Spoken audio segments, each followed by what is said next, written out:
Hey, Genki Call here with your Soulforge offerings for the week of December 5th, 2022. Let's head in here and see what we've got. All right, now these are all mixed together because I can't afford to craft a mythic at this point. So, what we've got for legendary is Orion. Orion is okay. Chilin is actually quite good. Um, Typically, this is used with Divine Ishbala for a very powerful skull-based team. And all allies get +1 magic on 4+ gem matches. It's a really good troop. Starflower also very fun to use. She does damage to all enemies.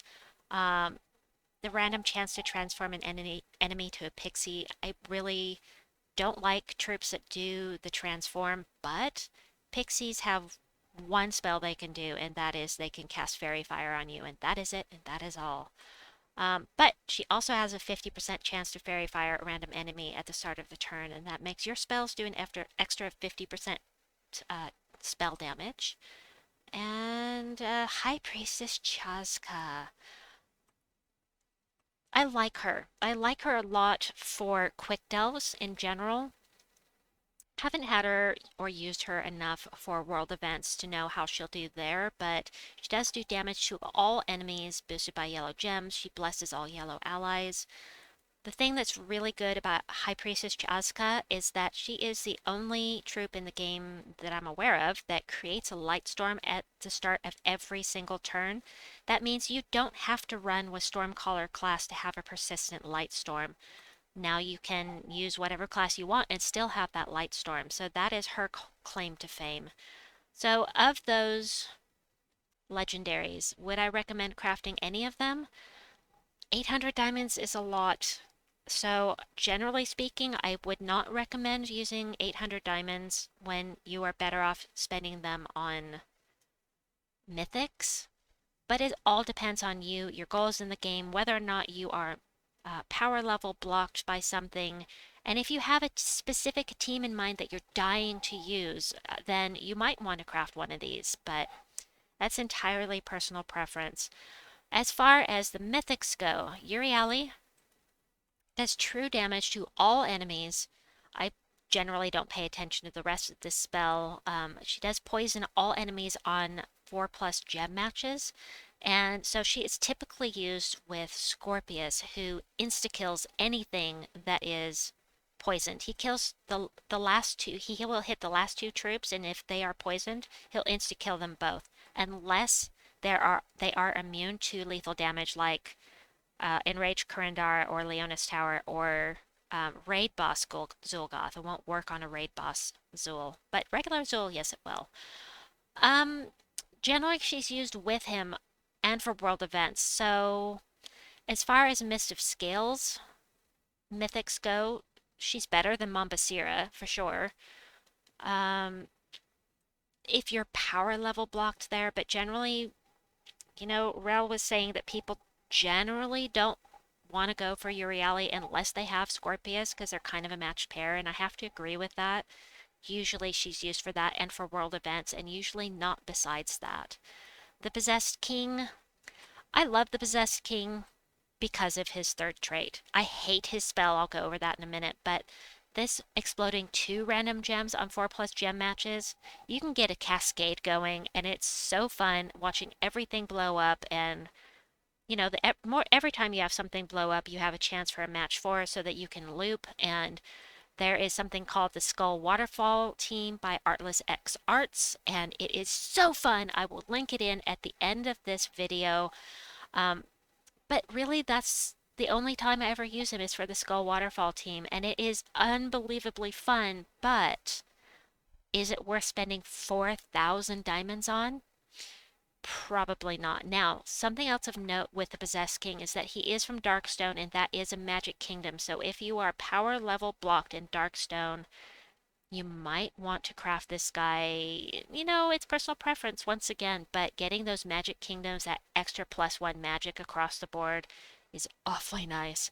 The spell, damage to all enemies, and three separate 20% chances to transform a random enemy into a demon.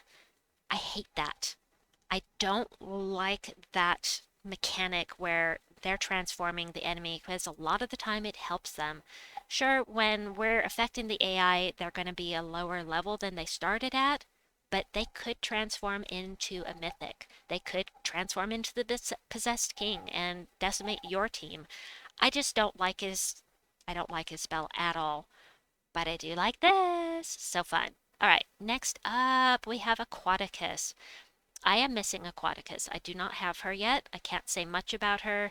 She's not super powerful as far as the splash damage goes. Light splash damage is going to hit the main troop for full damage, and then the adjacent troops only get a quarter of that damage.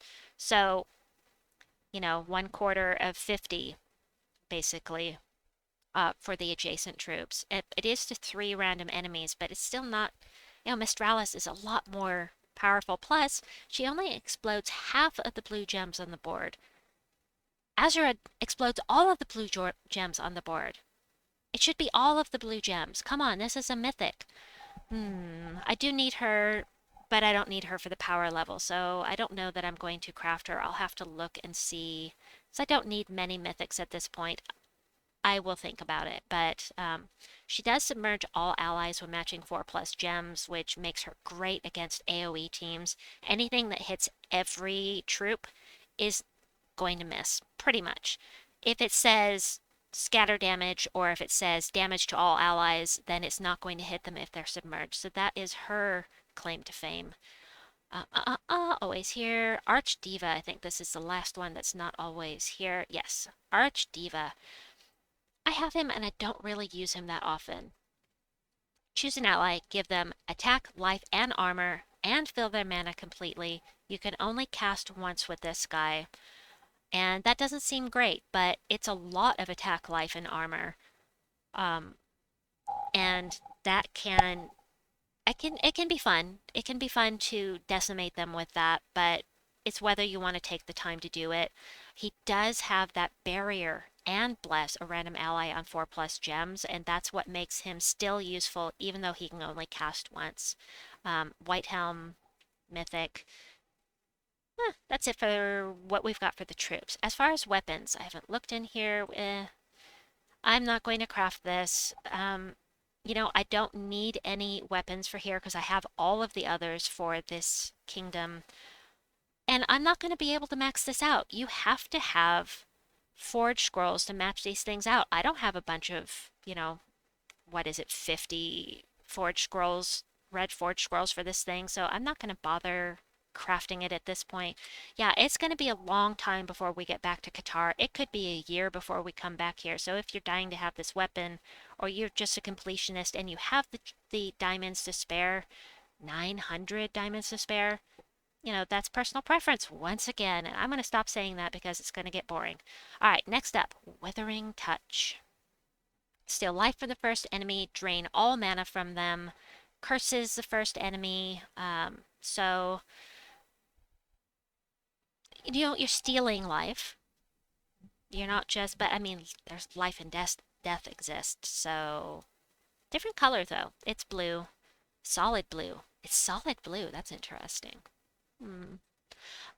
Bone Shield. Bone Shield will do damage to an enemy boosted by Qatar allies. This one is specific to Qatar, creates purple and brown gems. There are lots of troops in Qatar that use purple and brown. So for an all Qatar team, this is going to be really good. But personally, I would rather have something that boosts a troop type.